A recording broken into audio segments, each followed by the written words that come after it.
अहमेको खलु शुद्धो दंसन नाणमयो सदा रूपी न वियत्थिमच्छ किंचिवी अन्नं परमाणु में तंपी।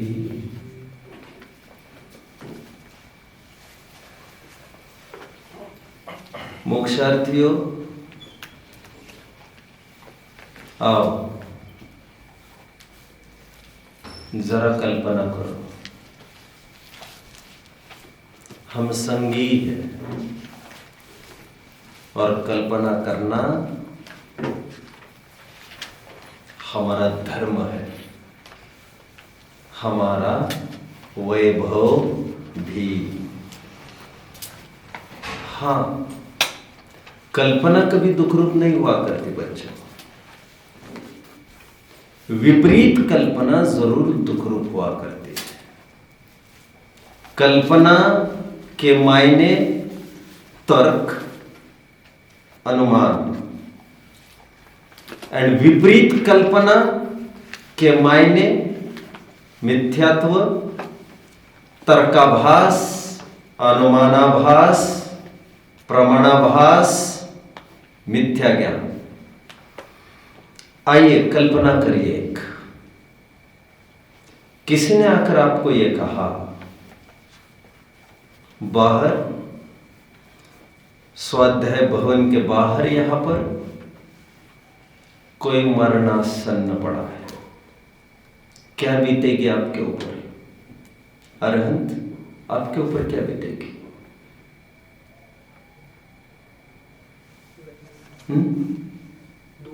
दुख होगा। द सेम एक्सपेक्टेड आंसर, यही अपेक्षित था, दुख होगा। जबकि हम जानते हैं जन्म मरण सांसारी जीव के स्वभाव है। अभिज्ञान शाकुंतला, कालिदास ने महाकाव्य में लिखा है, मरण प्रकृति शरीर नाम। मरना ये शरीर की प्रकृति है, स्वभाव है, और स्वभाव दुखदायी नहीं हुआ करता। स्वभाव का ज्ञान वैसे सच पूछो तो सुखदायी ही हुआ करता है। जगत काय स्वभाव हुआ संवेग वैराग्यार्थम। इंद्रिय सुख की बात नहीं कर रहा हूं मैं, यहां पर समता रूप सुख की बात कर रहा हूं।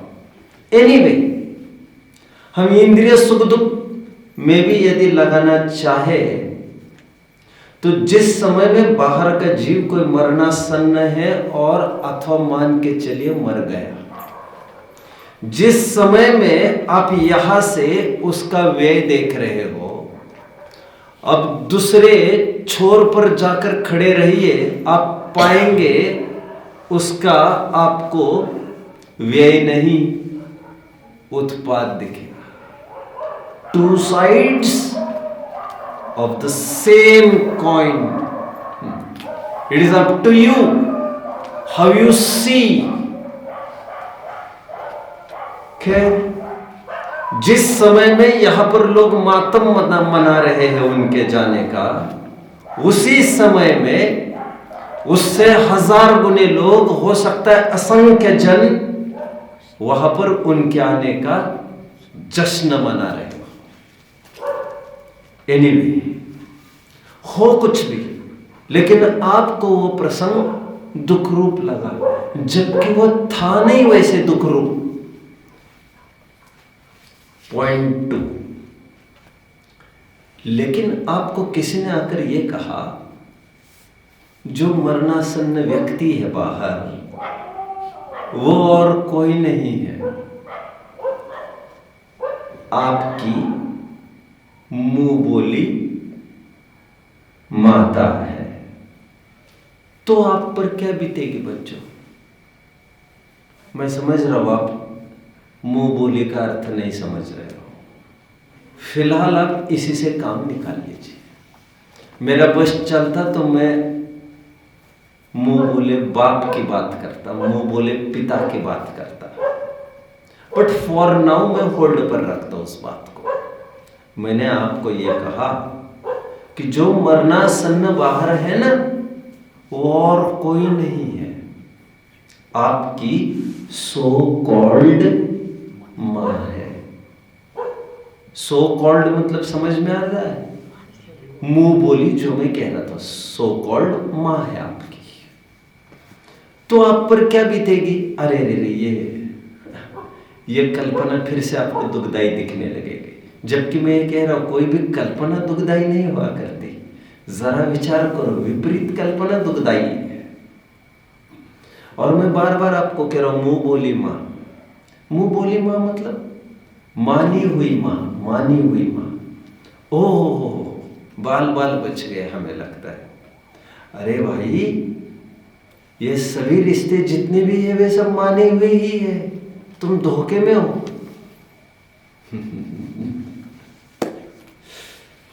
हम जिन्हें अपने पिता कहते वे भी मुंह बोले पिता है हमारे। जिन्हें हम अपनी माता कहते वे भी मुंह बोली माता है।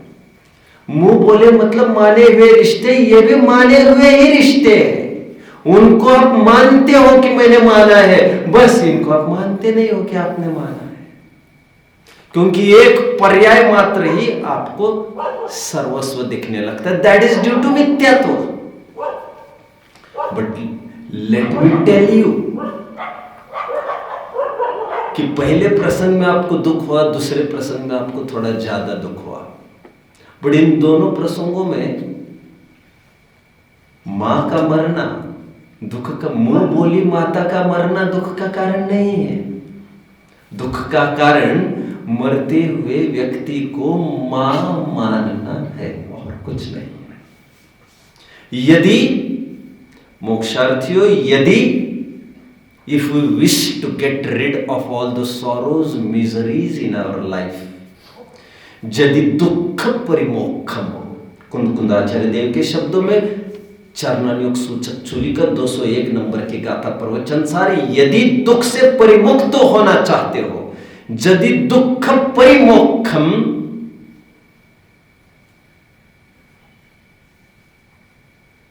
तो साम्य को अंगीकार करो। परिवज्जतु सामण्यम। मैं मेरे हिसाब से अर्थ कर रहा हूं, इसलिए मैं थोड़ा रोका भी। आचार्य ने अर्थ थोड़ा अलग किया, मैं जानता हूं। तो साम्य भाव को अंगीकार करो। यदि हमें दुखी नहीं होना है तो प्रतिज्ञा करो, विपरीत कल्पना नहीं करेंगे।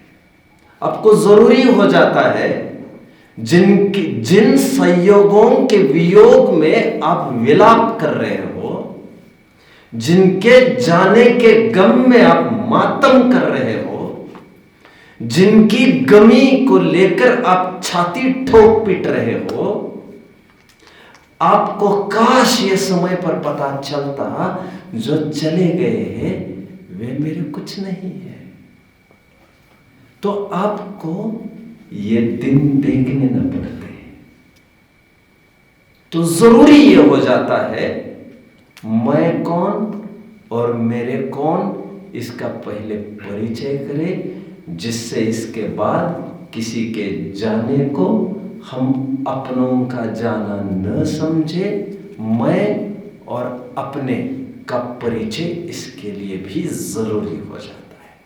मुझे याद आता है बच्चों, विनोबा भावे की बायोग्राफी यदि किसी ने पढ़ी होगी, I would like to recommend always reading this biography. उन्होंने एक दिन अपनी मां को पूछा कि मां, आज आपने यहां दादाजी गुजर गए और जैसे रिचुअल्स, जैसे हम परंपरागत कुछ अनुष्ठान का पालन करते हैं, पातक का, सूतक पातक का, वैसे किसी के जाने पर पातक का पालन करते हैं। हम नहाते धोते हैं इतने दिन तक, ग्रंथों से दूर रहते एटसेट्रा। ऐसा तो हमने कुछ भी नहीं किया। मां को उन्होंने पूछा। उस दिन मां ने उन्हें यह बताया, बेटा जो गुजर गए हैं ये तुम्हारे दादाजी नहीं थे। तो कौन थे? अरे इनका अपना तो कोई संबंध ही नहीं था। 20 साल रहा वो आदमी घर पर, अजनबी अजनबी, हेल्पलेस। पीड़ितों की सहायता करने का एक उत्तम नमूना बच्चों, उत्तम। 20 साल के बाद पता चला विनोबा भावे को इनके साथ हमारा कोई भी ब्लड रिलेशन नहीं था, केवल एक कर्टेसी के रूप में, एक मानवता के नाते, एक ह्यूमैनिटी को अदा करते हुए उनको हमने छत्र छाया दी थी, प्रश्रय दिया था। इसलिए हमें पातक मनाने की गरज नहीं है। 20 साल से व्यक्ति आपके पास रह रहा है, आप आज तक भ्रम पालते रहे, और हमने इतना ही कहा वे कुछ नहीं थे तुम्हारे। एक प्रामाणिक व्यक्ति ने कहा और आपने मान लिया उसको। कृष्ण ने कभी यशोदा ने संभाला ना? किसने संभाला? यशोदा। जब बारी आई यशोदा से विछोह होने की, वियोग होने की, और वहां पर कुछ लोग आ गए कृष्ण को लेने के लिए, और कृष्ण को यह बताया गया आपको चलना है। बोले कहा? अपने घर। अपने घर? फिर ये कौन है? कृष्ण को आज तक पता ही नहीं था कि वो जिनके यहां पल रहे थे वह एक इमरजेंसी एग्जिट के जरिए चल रहा था, चोरी छिपे। वसुदेव और देवकी के ये जनक यहां पर लाए गए थे, समझ रहे, बचाने के लिए, हिफाजत के लिए उनकी। और आज इन्हें पता चला, और भाग्य से कृष्ण को देवकी नंदन भी कहते हैं, यशोदा नंदन भी कहते हैं। देवकी नंदन इसीलिए क्योंकि देवकी ने जन्म दिया, यशोदा नंदन इसीलिए क्योंकि यशोदा ने सच्चा मातृत्व दिया है। कृष्ण को जिस दिन पता चला ये मेरी मां नहीं है, शक पका गया वो तो, ये क्या है? बट सच्ची मां दिखाने पर, सच्चे मां का संदेशा दिए जाने पर, और वह मुंह बोली माता के द्वारा स्वयं इस सत्यता का बयान होने पर कहीं ना कहीं उसको संभलने को अवसर मिला, और अकेले संभल गया और वहां से चल निकला। पीछे मुड़ मुड़ के तो देखता रहा सालों का मातृत्व, पीछे मुड़ मुड़ के तो देखता रहा, लेकिन यही मानता रहा आज तक ठगाए गए, आज तक मानते रहे। लेकिन आज ये प्रसंग बना आंख खुलने का। एक सत्य मां के दर्शन होते ही आज तक की मान्यता चकनाचूर हो जाती है। कोई एक सत्य विकल्प सामने रखे बिना आज तक की मानी हुई बात एक निरी कल्पना थी, हो नहीं सकता। जरूरी हो जाता है मैं कौन हूं और मेरे कौन है, मेरा परिवार क्या है, ये पता चले, अन्यथा ऐसे ही रोते बिलखते रहेंगे। इसलिए इस पाठ का जन्म हुआ, मैं कौन हूं, who am I. Philosophical world में बच्चों कितने जन वैसे मुझे फॉलो कर रहे हैं, कठिन कुछ भी नहीं चल रहा है, राइट? अभी मैं अंदर घुसूंगा थोड़े गढ़ में। मेरे रास्ते में कई सुंदर रास्ते भी आएंगे, कई सुंदर मोड़ भी आएंगे, लेकिन कई उबड़ खाबड़ नुक्कड़ गलियां भी है, और रास्ता परिपूर्ण होता है, वो उसमें सब प्रकार की बातें आती है। दार्शनिक विश्व में, फिलोसॉफिकल वर्ल्ड में 6 दर्शन माने गए हैं बच्चों। जो मैं कह रहा हूं ध्यान से सुनो। लोग कहते हैं बच्चे ये बात हमको नहीं समझते, मैं कहता हूं बस करो इस बातों को।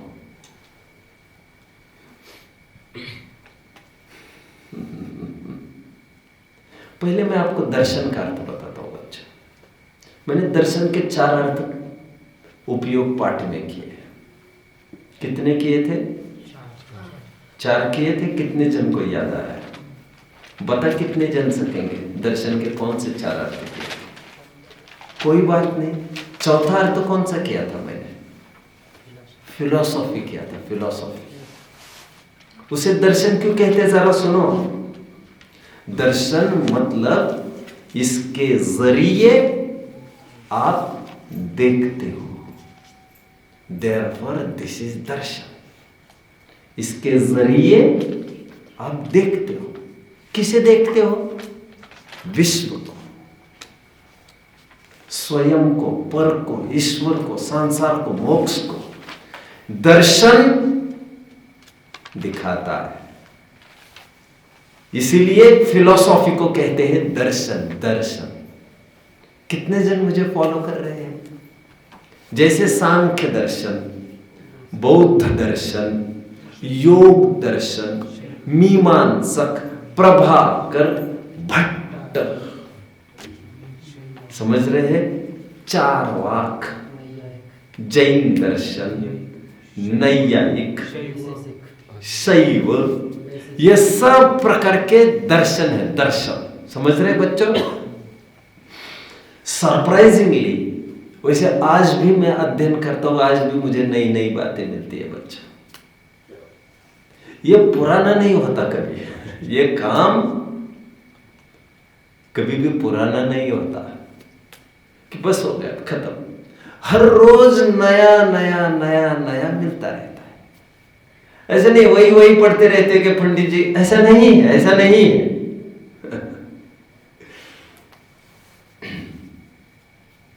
और बुद्धि ऐसी है, उसी बात को जो पहले कभी पढ़ी थी उसको भी पढ़ने लग जा तो लगभग ये लगता है कभी पढ़ा ही नहीं था। ये तो मार्किंग देखकर लगता है कि कभी पढ़ा तो जरूर होगा, अपनी ही मार्किंग है, अपनी ही हैंड राइटिंग है। यानी 6 दर्शन माने हैं।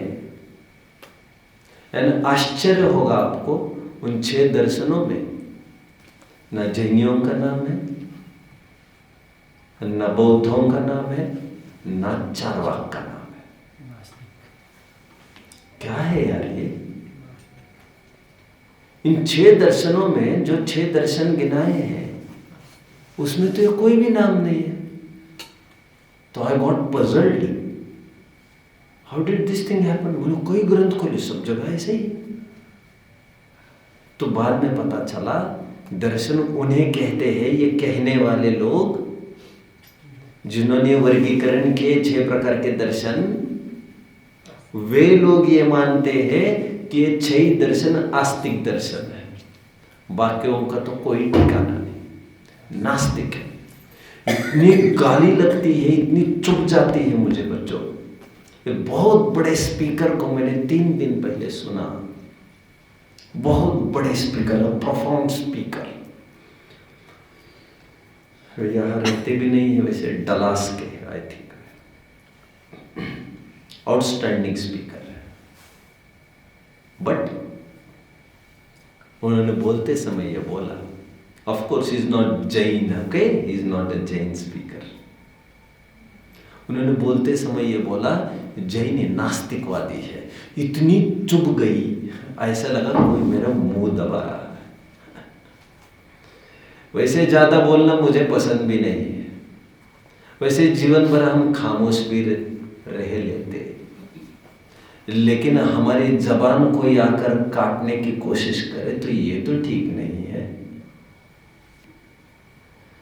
चुभ गई मुझे बात। वे लोग जैनियों को 6 दर्शनों में मानते ही नहीं है।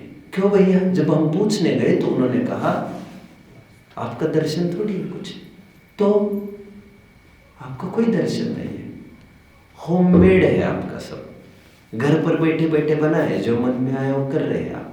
क्यों भैया? क्योंकि आप आस्तिक ही नहीं हो, और जो ईश्वर को ही नहीं मानता वो बाकी क्या मानेगा फिर। और दर्शन होते ही ईश्वर की प्राप्ति के लिए। अब ईश्वर की प्राप्ति की परिभाषा वे लोग ये करते, ईश्वर की प्राप्ति का तात्पर्य स्वामी के रूप में उनकी प्राप्ति, और हम ईश्वर की प्राप्ति का तात्पर्य करते ईश्वर रूप हमारी प्राप्ति। मन मंदिर में आ पधारो महावीर भगवान, नयन पथगामी महावीर स्वामी, नयन पथगामी भव तुम्हें। एनीवे, 6 दर्शनों में हमारा नाम इसलिए नहीं है क्योंकि 6 आस्तिक दर्शन माने जाते बच्चों। आस्तिक की क्या परिभाषा है भैया आपकी? जब मैंने और पूछा उनको डिटेल्ड तो वे बोलने लग गए, जो वेदों को मानते हैं वे आस्तिक। सुनते जाइए जो मैं कह रहा हूं, सुनते जाइए। जो वेदों को मानते हैं वे आस्तिक। मुझे बहुत बोलने का मन कर रहा है, मेरा विषय भी नहीं है वैसे, मेरा आध्यात्मिक विषय है आज का तो, लेकिन बोल ही देता हूं। वेद कितने हैं? 4। मैंने आपको बताया एक क्रम से 4 वेदों की निर्मित हुए, starting with Yajurveda and ending with Atharvaveda. Samaveda Rigveda बीच में आ गए। बट जब उन्हें पूछा जाए तो वे कहते 6000 वर्ष पहले वेद तैयार हो गए। पूछो उनको, बोलते हैं। तो मेरा ये प्रश्न है, तो 6000 वर्ष पहले कोई आस्तिक था नहीं क्या? कितने जन फॉलो कर रहे हैं? That is enough to prove, that is enough. आपने जब उसका तारीख वार डाल दिया प्राचीनता की सिद्धि के चक्कर में, आपने इतना प्राचीन इतना प्राचीन इतना प्राचीन, सबसे पुराना दिखा दो जिससे हमारे सनातनपना सिद्ध होगा। और जैन दर्शन एक ही बात कहता है, हमारे ग्रंथ कोई प्राचीन नहीं है, 2000 वर्ष पहले के ही है, क्योंकि ग्रंथ के कर्ता की मौजूदगी में ग्रंथों की जरूरत नहीं हुआ करती। और एक कोड़ा कोड़ी सागर तक अपने पुण्य योग से, पुण्य उपस्थिति से उस काल को वे पावन करते रहते हैं। कालांतर में वे होते रहते हैं और बीच में श्रुत केवली आदि धर्म निर्बाध रूप से चलता रहता है। एनीवे, अपने प्रकरण पर आइए फिर से बच्चों। तुम हमें मानते हो? उनको पूछ रहा हूं मैं, आप हमें मानते हो? जैनियों की सत्ता नहीं मानते ना, तभी तो जैन दर्शन वहां पर नहीं लिखा ना, जबकि हम हैं। हमें तो आप ही नास्तिक दिख रहे हो, क्योंकि आप हमारी सत्ता नहीं मानते, जबकि हम हैं। होते हुए को नहीं मानने, इसी को तो आप नास्तिक कह रहे थे ना। हमें तो आप ही नास्तिक दिख रहे हो। लॉजिक समझ में आ रहा है बच्चों? लॉजिक्स कहते हैं इसे, लॉजिक्स। और हमारी विचारधारा तर्क और युक्ति की बुनियाद पर खड़ी रहनी चाहिए। मैंने एक दिन कहा था, इसने ऐसा कहा तो हम ऐसा मान लेंगे, इसने ऐसा कहा तो हम ऐसा मान लेंगे। गंगा गए गंगादास, जमुना गए जमुना दास। नो वे, ऐसा नहीं होगा। हमारे दिमाग में वो बात जमनी चाहिए। किसी के प्रेशर से, आग्रह से, बार बार कहने से, रिपीटेशन से, चाबुक दिखाने से, डंडा दिखाने से, नरक का भय दिखाने से नहीं होगा ये सब काम। गैलीलियो गैलीली हुए हैं बच्चों। Galileo Galilei, I think inventor of telescope, if I am not wrong. जब गैलीलियो गैलीली को 10-20 जनों ने घेर लिया, ओह, today was a judgement day. आज कयामत का दिन था इनके लिए। और जिनके द्वारा घिरे गए थे ये राजा थे। तानाशाह ही होने चाहिए। तानाशाह राजा ने इनको घेरने की आज्ञा दी। क्यों? वैज्ञानिक किसका बिगाड़ करते हैं? सुनिए सुनिए। गैलीलियो इस बात को कहते आ रहे थे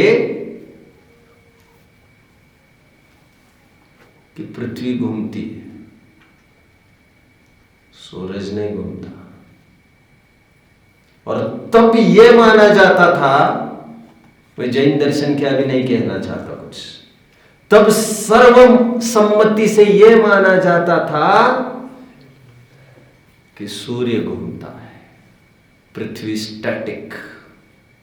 गैलीलियो ये कहते रहे पृथ्वी घूमती, सूर्य स्टैटिक। घेर लिया उनको।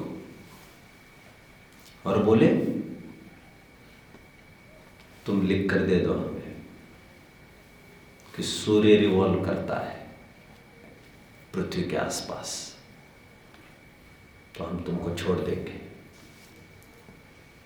तलवारें तन गई सब जगह से।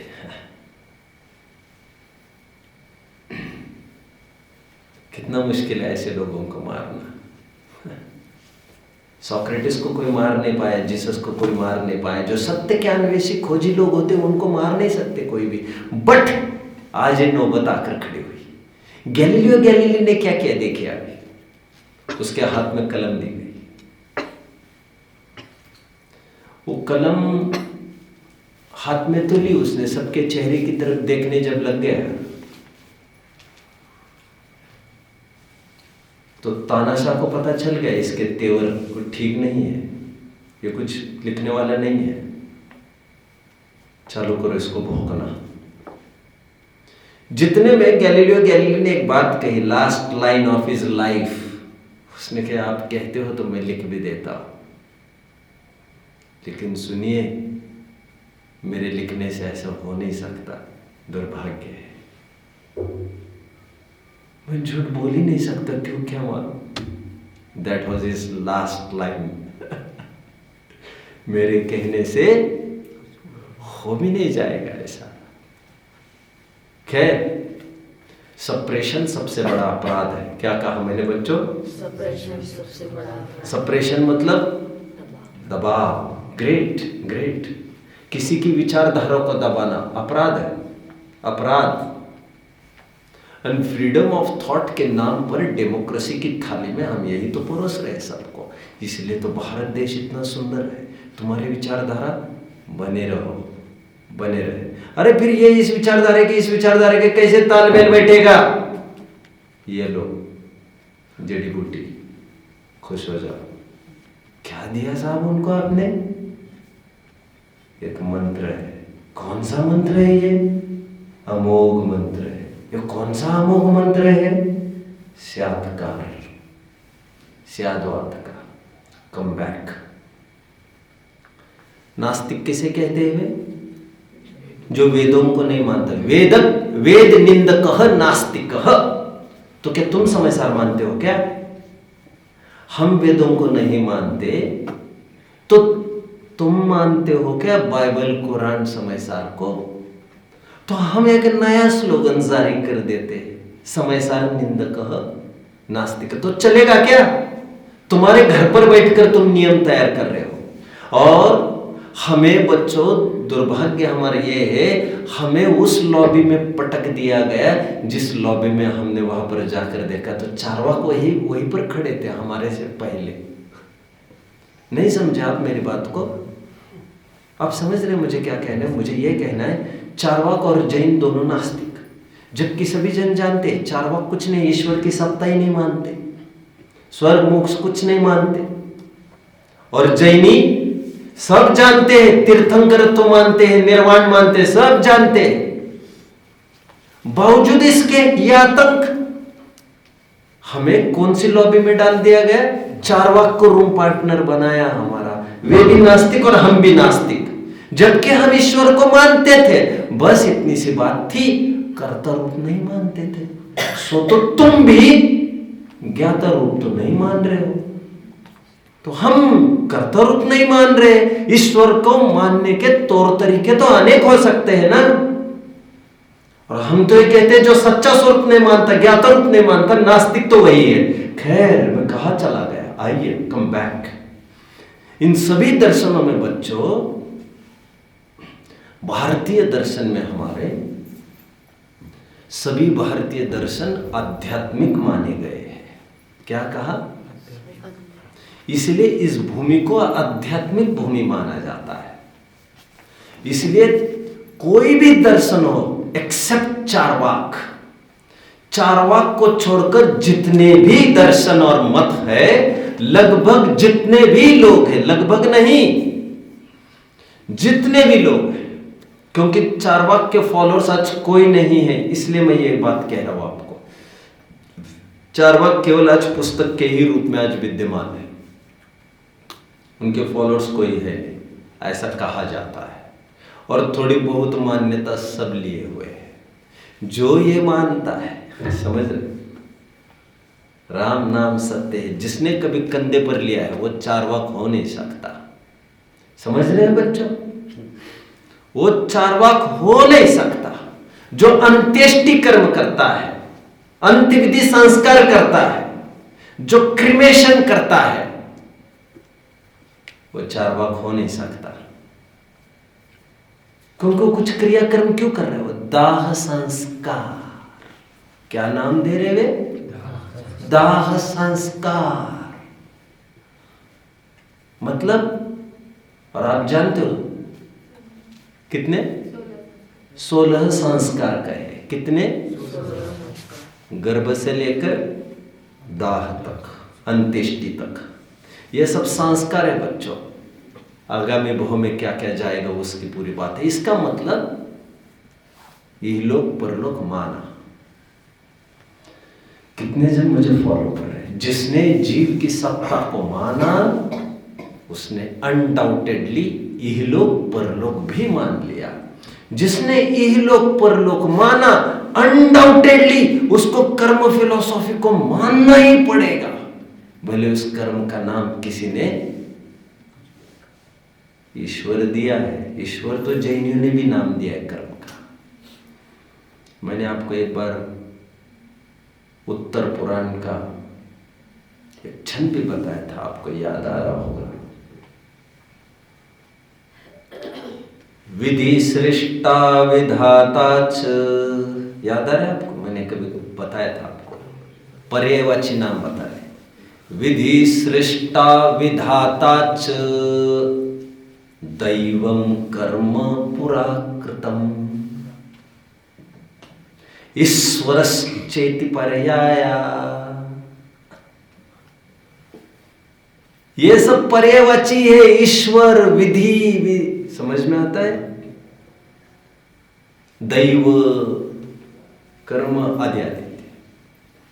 अभी इतना ही हो गया, कोई ईश्वर कहकर, कोई चेतन, कोई आदमी सुप्रीम पावर मानकर वो सब मैनेज करता है, ये मानने लग गए। Anyway, leave this things.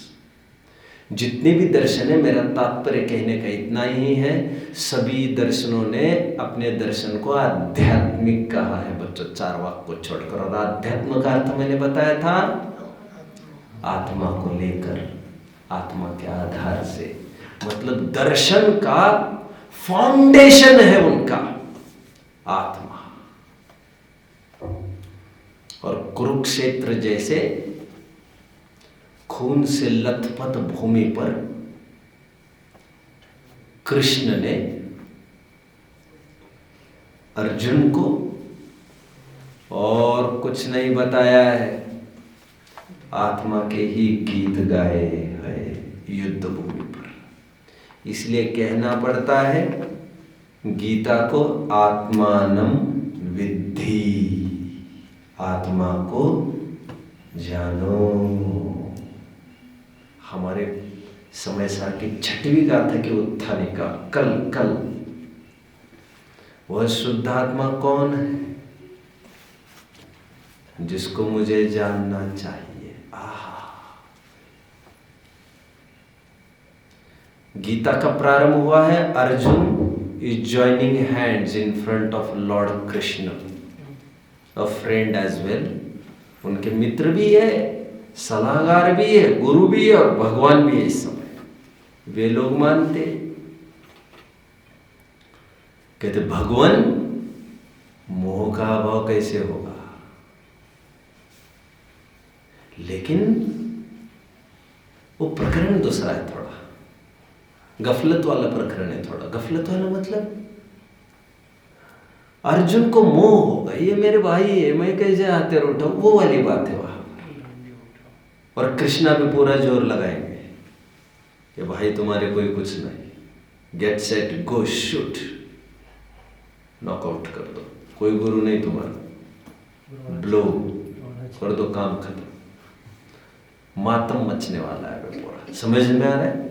ये वर्ल्ड वॉर के पहले की भूमिका, पीस बिफोर वॉर। तो ये उपदेश सब युद्ध करने की प्रेरणा है। इसलिए तो टोडरमल जी कहते हैं युद्ध की भी प्रेरणा देते हो, क्षमा की भी बातें करते हो, दुरंगी नीति क्यों अपना रहे हो? माना मजबूरी में हमारे विज्ञानी धर्मात्मा लोग युद्ध करते हैं, युद्ध करना पड़ता है, बट प्रतिक्रमण आदि करके निवृत्ति लेकर मुनि साधना करके ही भगवान अवस्था की प्राप्ति होती है। ये क्या हुलिया बना लिया है आप? अभी भी कंधे पर वही धनुष बाण है, अभी भी गले में वही लटका का सांप है, छोड़ दे इनको बाजू में। समझ रहे हैं? अभी ग्रहित मिथ्यात्व का प्रकरण फिर से नहीं उठाऊंगा मैं, हो गया कल। भगवान मेरे मोह का नाश कैसे होगा? और अंतिम लाइन गीता की ये है, भगवान अब मेरे मोह का नाश हो गया है। शुद्ध परिचिदानुभूता सवस्व विकाम भगवंता कहा। यहां पर भी यही है, आत्मख्याति के पहले ही टीका में स्वयं के तथा पर के मोह के नाश के लिए उद्यम किया गया है। किसके लिए उद्यम किया गया है? स्वयं के तथा पर के मोह के नाश के लिए मैं ये उद्यम कर रहा हूं। आत्मख्याति की पहली टीका में अमृतचंद्र स्वामी लिख रहे हो। वहां पर आत्मख्याति क्यों लिखी जा रही है? समय व्याख्या क्यों लिखी जा रही है? कलुषित हो गया मेरा मन मोह से, मैं परम विशुद्धि चाहता हूं। ग्रंथ का प्रारंभ यहीं से होता है और ग्रंथ का अंत मोह के नाश के साथ होता है। एनीवे, जितने भी दर्शन हैं सभी दर्शनों ने यहाँ पर आत्मा को ध्यान की प्रेरणा की है। जैसे मैं अभी कहा, छठवीं गाथा का उत्थानिका क्या है? वह शुद्ध आत्मा कौन है जिसको मुझे जानना चाहिए।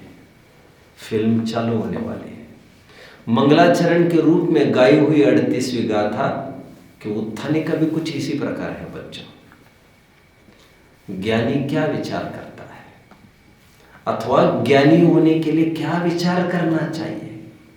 मैं कैसा हूं, क्या विचार करना चाहिए अपने बारे में? अपनी आइडेंटिटी कैसी होनी चाहिए उसके दिमाग में? अपना परिचय किस रूप में वो विचारे? यह 38वीं गाथा की उत्थानिका। मुझे स्वयं को क्या अनुभव करना चाहिए भगवान? 38वीं गाथा की उत्थानिका, जिसके उत्तर स्वरूप अहम एक को खलु शुद्धो की गाथा प्रारंभ होती है। वेल, मैं कुछ जितना समय मेरे पास है मैं कुछ थोड़ी सिद्धि करूंगा लॉजिकल अप्रोच से। बच्चों, भूल जाइए आप कौन से कुल संप्रदाय में पैदा हुए हैं। ये भी पुछल्ला आपके आगे पीछे बना रहेगा तो आप अनबायस्ड हो नहीं पाओगे। You will get inclined somewhere. आप कहीं ना कहीं झुकते रहोगे। मेरा जैन दर्शन, मेरा जैन दर्शन। बाजू में रखो आप इसको। हमें खुले दिल से ओपन माइंड कहते हैं इसे। क्या कहते हैं? Open mind, open.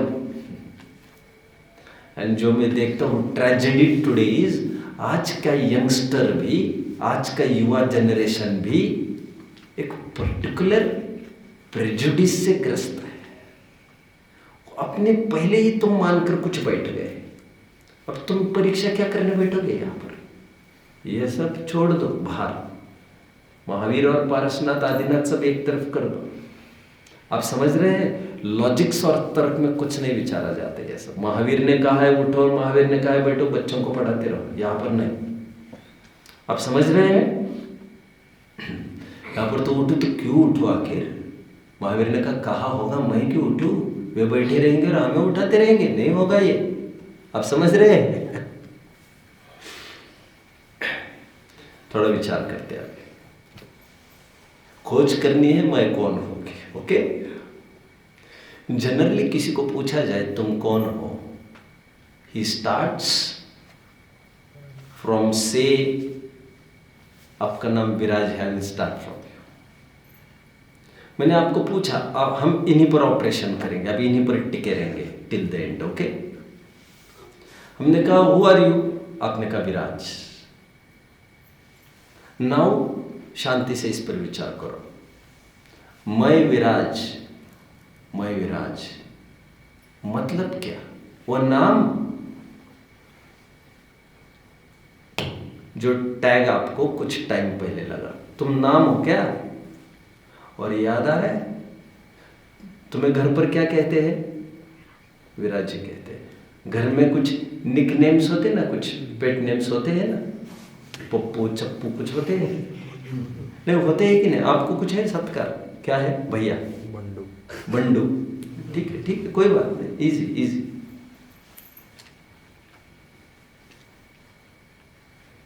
किसी किसी के स्कूल में कुछ नाम होते हैं, घर पर कुछ नाम होते हैं, चार चार नाम के आदमी होते हैं। आपने कहा मैं विराज। विराज मतलब क्या? वो नाम वी, अब वी हो, आय हो, आर हो, डबल ए हो, जे हो, या वो हिंदी वाले वी राज हो। नाम आप भले ही मैं विराज हूं जानते हो, लेकिन नाम नहीं, आप नाम का वाच्यभूत पदार्थ हो ऐसा आप मानते हो। पहले तो नाम को एक तरफ कर दो, बड़ी उपलब्धि हमें इसमें हो जाएगी। कितने जन मुझे फॉलो कर रहे हैं? नाम तो थोपा गया है। माँ बाप पहली रात बैठे थे, इसका नाम ए पर आना चाहिए, ए पर ले लो। क्या हो सकता है? अंकित। नहीं नहीं नहीं, बहुत हो गया अंकित अंकित अंकित। अनेकांत नहीं यार, बहुत बड़ा है। और सोचो और सोचो, इसके लिए तो मीटिंग्स बैठी थी, सिलेक्शन होते रहे। वो तुम कैसे हो सकते हो? इतना डिस्प्यूटेड मामला तुम कैसे हो सकते हो? नहीं नहीं, मैं ये नहीं हो सकता, इसमें डिस्प्यूट नहीं होगा। रात में ये कोई नहीं बैठा था, ये इसे लड़का तय करना है कि लड़की तय करना है, इस पर कोई डिस्प्यूट नहीं था। हुआ था क्या? नहीं, निर्विवाद रूप से ये तय हुआ था। क्या तय हुआ था? ये लड़का है। इसमें निर्णय करने की जरूरत नहीं पड़ी थी ना। तुम्हारी चॉइस बताओ भैया, तुम कितने जन चाहते हो? मेजॉरिटी देखेंगे, जो जब सब कहेंगे वो करेंगे, ऐसा नहीं हुआ था। नाम से तात्पर्य वाच्यभूत पदार्थ में हूं ऐसा मानते हैं। अब वाच्यभूत पदार्थ के नाम पर क्या मानते हैं? फॉर एग्जाम्पल,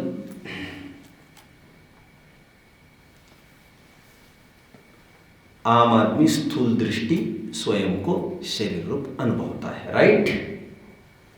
गजब है, गजब हमारा भारतीय दर्शन।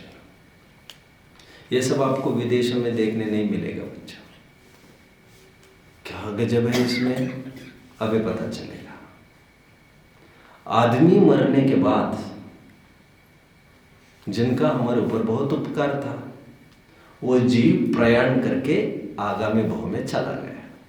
वो तो चला गया, लेकिन हमारे साथ दिन और रात करके, डे इन एंड आउट, जो हमारे साथ 30, 35, 40 साल रहा है, ठंड में, बरसात में, धूप में, प्रतिकूलता में, अनुकूलता में, अप्स में, डाउन्स में, हर घड़ी में, हर प्रसंग में वो वज्र की ढाल जैसा हमारे सामने खड़ा रहा है। और वो आदमी हमारे बीच में से चल जाए और हम दूसरे मिनट में इजी हो जाए, this was not very easy. बहुत सरल था क्या ये काम? नहीं। भारतीय दर्शन, एक विद्वान का भी प्रश्न था, मैं उसको भी यही समझा देता हूं। विद्वान का प्रश्न था, क्या हमारे धर्म में भी, हमारे दर्शन में भी किसी को गाड़ने का कोई विधि विधान है क्या? गाड़ने का मतलब मरने के बाद, आप समझ रहे हैं ना? जो जलाया जाता है ना आज, वैसे गाड़ने का भी कोई हमारे यहाँ क्या करते? गाड़ते कि जलाते? क्या करते विराज? जलाते। आपके यहाँ क्या करते? सत्कार। और पृथ्वी आपके यहाँ, और आपके यहाँ रहे, और आपके यहाँ जलाते। ठीक है। अब देखिए, आध्यात्मिक दर्शनवादियों ने क्या किया? कहते आदमी जाने के बाद भी उसका इमेज यहां पर बना रहता है, सदमे में जीवन भर डोलता रहता है। मेरी माँ चले गए, मेरे पिता चले गए, और पति और पत्नी चले गए नई नई शादी में, फिर तो देखना ही क्या, फिर तो ये मर ही न जाए तो ही बहुत बड़ी बात है डिप्रेशन से। तो जिस प्रकार से उसको गले उतारने के लिए हमारे यहाँ उसको सबके सामने गाड़ दिया जाता है, ताकि तुम्हारे दिमाग में ये बराबर जम जाए बात कि वो मिट्टी में वो पुद्गल था, वो मैटर था, मैटर, उसमें कोई लाइफ नहीं रहा। इसमें जिसमें तुम्हारा मोह है वो तो कोई वस्तु ही नहीं है। ये करने के लिए इतना सब आडंबर करना पड़ा। शादी हुई है आज से ये पति पत्नी, 1 मिनट में डिक्लेयर, इससे कोई गंभीरता होगी? नहीं होगी। तो 2-3 दिन कुछ कर आया, 2-4 पंडित के सामने, 10-20 पंचों के बीच में कुछ प्रतिज्ञाएं दिलाई, फेरे पाड़े, गोल गोल घुमाया, इस तरफ घूमो, इस तरफ घूमो, ऐसा करो, यहाँ झुको, वहाँ झुको, वहाँ झुको, वहाँ झुको, ये करो, वो करो, वो करो। तो उसको भी लगता है कुछ हो गया है, कुछ हो गया है, अब मैं पहले जैसा नहीं रहा। समझ में आता है बच्चों? पंचकल्याणक में भी वो तो हमारी दृष्टि की ही बात थी। क्या ऐसा थोड़ी है प्रतिष्ठा के बिना कोई पूज्य नहीं होती प्रतिमा? बट हम आज तक उनको खेल खिलौना और पाषाण देख रहे थे। हमने आंखों से देखा वो कारीगर उस पर पैर रख कर छैनी ठोक रहा था, क्योंकि छैनी तो तरीके से ही ठोकी जाएगी।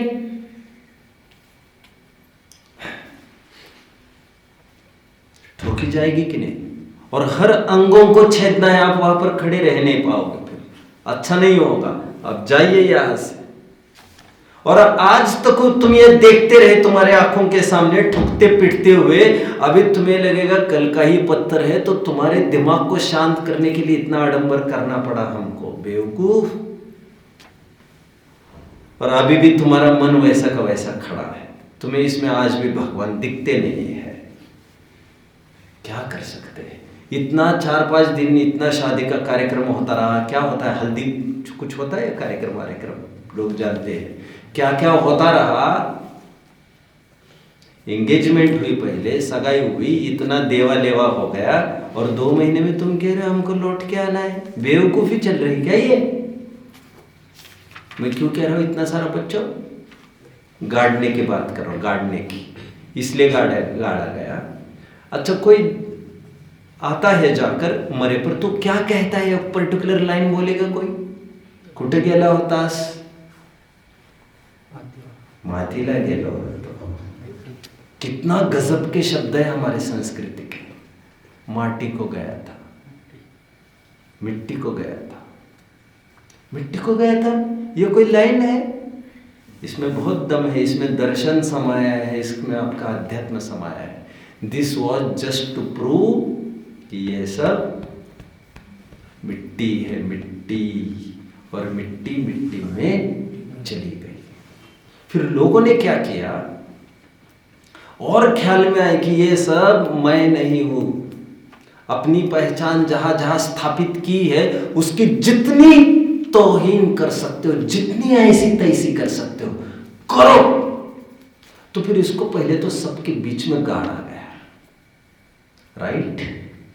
गाड़ कर आपने अक्सर देखा होगा, गाड़ कर वहां पर अपने ही खेतों में कहीं गाड़ कर, पहले जमाने में उस पर एक पेड़ लगा दिया जाता था।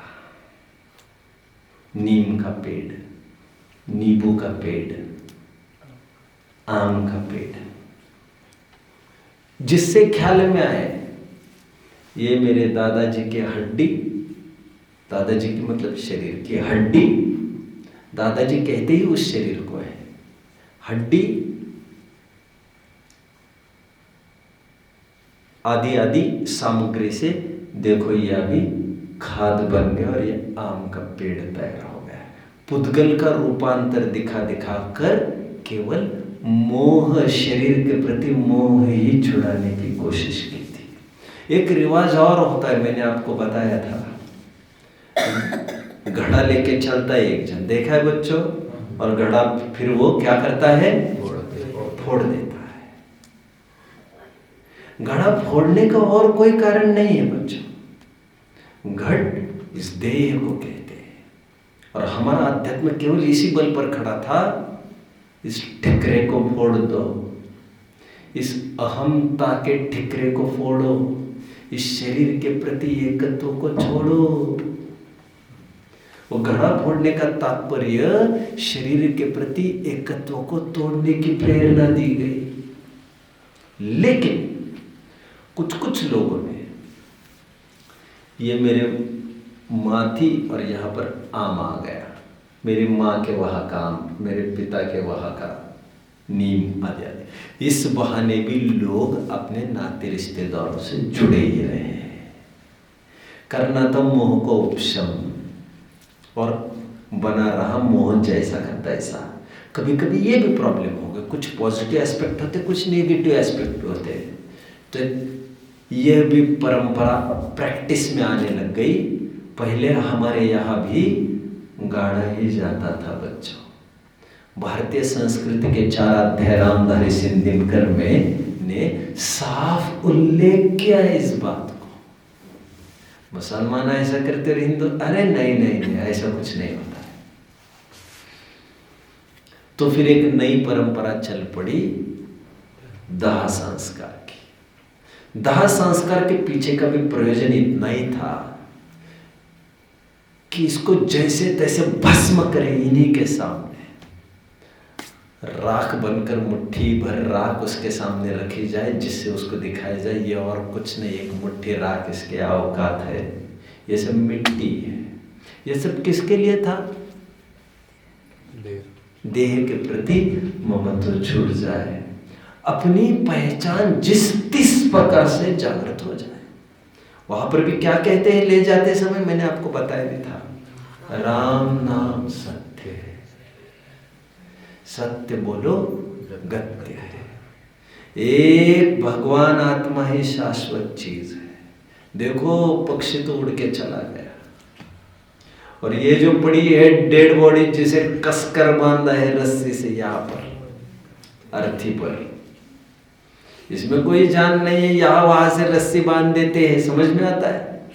और उस राख को भी प्रचलन चल पड़ा, बहा दो किसी नदी वदी में, उस राख को भी रखोगे अपने पास तो फिर मोह सताएगा तुम्हें, ये मेरे बाप की और ये मेरे माँ की, तो जाने दो, उसको भी बहा दो कहीं, क्षेपण कर दो उसको।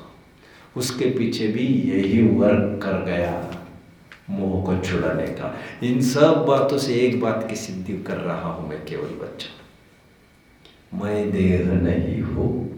और जानते हो विज्ञान क्या कहता है आज? आप ज्यादा जानते होंगे वैसे, I am not in pace. हर एक सेल समझते हो? सेल अपने घड़ी का सेल नहीं, पेश कोशिका है, व्हाट डू यू कॉल? पेशी। हर एक सेल निरंतर 7 साल के पीरियड में पूरी बॉडी चेंज होती है, ऐसा वैज्ञानिकों का कहना है। ये बात सही है कि नहीं बच्चों? ये कहकर बार बार एहसास दिलाया जाता है, मैं वह नहीं हूँ जो तुम समझते हो। यह सब बदलने वाला है, यह सब बिछुड़ने वाला है। और वही सब बचपन के फोटो आप देखेंगे तो कदाचित आप पहचान नहीं पाएंगे ये सब। देखिए 2 बातें हैं बच्चों। एक तो इस विश्व को 2 भागों में विभाजित करना है, एक तो दृष्टा और एक तो दृश्य। क्या कहा? सीयर, सीन, ज्ञाता, गे, नोअर, नोन। इस विश्व को 2 भागों में फिलहाल विभाजित करो। अभी देखिए, आंखें हैं मेरे, राइट? आंखें हैं और ये सब वस्तुएं। मेरी आंखें सबको जानती है, लेकिन सभी वस्तुएं मेरी आंखों को नहीं जानते, राइट? वस्तुएं आती है चली जाती है, मेरी आंखें उसके गवाह है, राइट? तो मैं इस नतीजे पर पहुंचता था आज तक कि मेरी आंख ही है, बाकी आने जाने वाली वस्तु मैं नहीं होता। लेकिन आज ये पता चला, there is a mind behind these eyes. इस आंख के पीछे और एक आंख है। मार्केट में उस दिन जब तुम मुझे धड़क गए तो मैंने यही तो कहा था तुम्हें, आंखें खोलकर चलो, और तब तुम्हारी आंखें खुली ही थी। तो वो कौन सी आंख थी जिसकी मैं बात कर रहा था? माइंड की मैं बात कर रहा हूं अभी। किसकी बात कर रहा हूं बच्चों? माइंड। माइंड मतलब इस आंखों पर ध्यान देने वाली और एक आंख है पीछे की, दैट इज माइंड। विचार हमारा, समझ हमारी, जो ये कहता है इस समय आंखें आहा, यह विचार, यह माइंड, यह मन आंख को जानता है, लेकिन आंख इसे नहीं जान सकता। आंख फूट जाए तब भी कौन जानता है इसे? आंख स्वयं नहीं जानती, इसे जानता है मन। तो निष्कर्ष मैंने एक्सट्रैक्ट किया कि मैं आंख कैसे हो सकता हूं, मैं आने जाने वाली वस्तु कैसे हो सकता हूं, मैं तो मन हूं। लेकिन एक दिन की बात है, मैं जब विचार करने लगे, किसी ने कहा जरा सोचना, तो मैंने कहा मेरा विचार नहीं चल रहा है, जरा समझने की कोशिश करो। तो आप कभी कहते हो I understand these things but I don't understand this things. इस समझ और नहीं समझ को जानने वाली और एक चीज है, मैं इसे कहूंगा आईज बिहाइंड द माइंड। पहले मैंने कहा माइंड बिहाइंड द आईज, ये चमड़ी की आंखों की बात थी। अभी मैं कह रहा हूं आईज बिहाइंड द माइंड। ये आंख में चैतन्य आंख की कुछ बात कर रहा हूं, जो समझ के होने न होने को बराबर जान पा रहा है। जो ये कह रहा है मुझे समझ में नहीं आ रहा है, ऐसा भी कहीं कोई जान रहा है इस बात को। एक स्थायी तत्व कितने जन फॉलो कर रहे हैं बच्चों?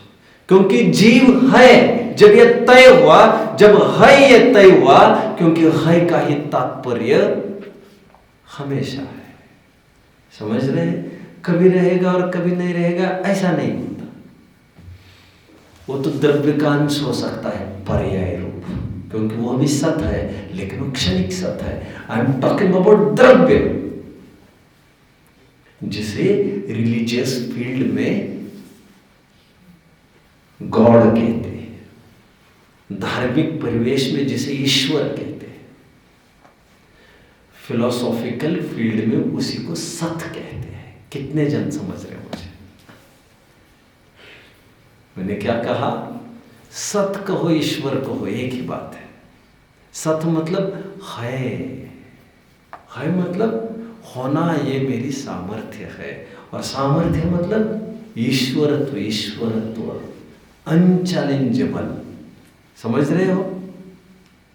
तो इन सब एक्सपेरिमेंट्स के द्वारा हम ये कोशिश कर रहे हैं, इस विश्व को दो भागों में बांटने की कोशिश कर रहे हैं। और हम ये देख रहे हैं कि नाम देह भी हो, क्योंकि ये सब बदलता है, देह बदलता है पर्टिकुलर टाइम पर। एक पर्याय के बाद तो दूसरी पर्याय आएगी, तब तो बदल ही जाता है। पूर्व बहु में वे अंतर में आकर कहते हैं मैं तुम्हारा भाई था, याद आ रहा है। बहुत घटनाएं होती है ना बच्चा, जानते ना, पूर्व बहु के बताते हैं आकर, वहां पर वो सब जाकर शोध खोज करते। मैंने जीव अजीव पाठ में भी यह सब आपको काफी बताया था। 6 सामान्य गुण की चर्चा में भी अस्तित्व गुण के अंतर्गत मैंने काफी बताया था। तब मैं एक अक्सर उदाहरण देता रहा हूं, लोग ये कहते हैं तब हम नहीं रहेंगे साहब, तो मैं ये कहता हूं आप रहेंगे तो यहां नहीं रहेंगे, ये बात हो सकती है, ये भी हो ही सकती है, जरूरी नहीं। उसी कुएं में मेंढक बन गया था वो नागदत्त, क्षेत्र भी बदलने की जरूरत नहीं थी उसको। आप इस पर्याय में नहीं रहेंगे, ये हो सकता है, लेकिन आप नहीं रहेंगे, ये इस बात को मैं नहीं मानता। बचपना गया, युवावस्था जाएगी, बुढ़ापा आएगा, और फिर भी एक जन तटस्थ सियर खड़ा है, जो तीनों काल की जान रहा है। बस कल क्या था, आज क्या है, आगे क्या है, वो तो एड़ी ऊंची करके और भी आगे की देख रहा है। और थोड़ा बड़ी लीप ले लो आप, कितने ही पूर्व बहुओं की देख पा रहा है। और सुनिए, इसको देखने के लिए आपकी चमड़ी की आंखों से आप देख नहीं पाएंगे, उसके लिए एक नया चश्मा आपको अनुमान ज्ञान का चलाना पड़ेगा। दिसतं तेवढंच नसतं, दिसतं तेवढंच नसतं. मुझे मराठी आती नहीं, मैं कोशिश नहीं करूंगा. जितना दिखता है वैसा ही होता है और उतना ही होता है, ऐसा नहीं. समझ में आया? इसलिए मैं तसा नहीं कहकर तेवढंच बोल रहा हूं. समझ में आता है? जितना दिखता है उतना ही नहीं होता है, और जितना दिखता है उसी को मानोगे. कुछ लोग अकड़ करते हैं थोड़ी. बस 2 मिनट रुका. कुछ लोग, चलो कोई बात नहीं, मैं कल ले लेता हूं, टाइम हो गया मेरा. ओके. ओके.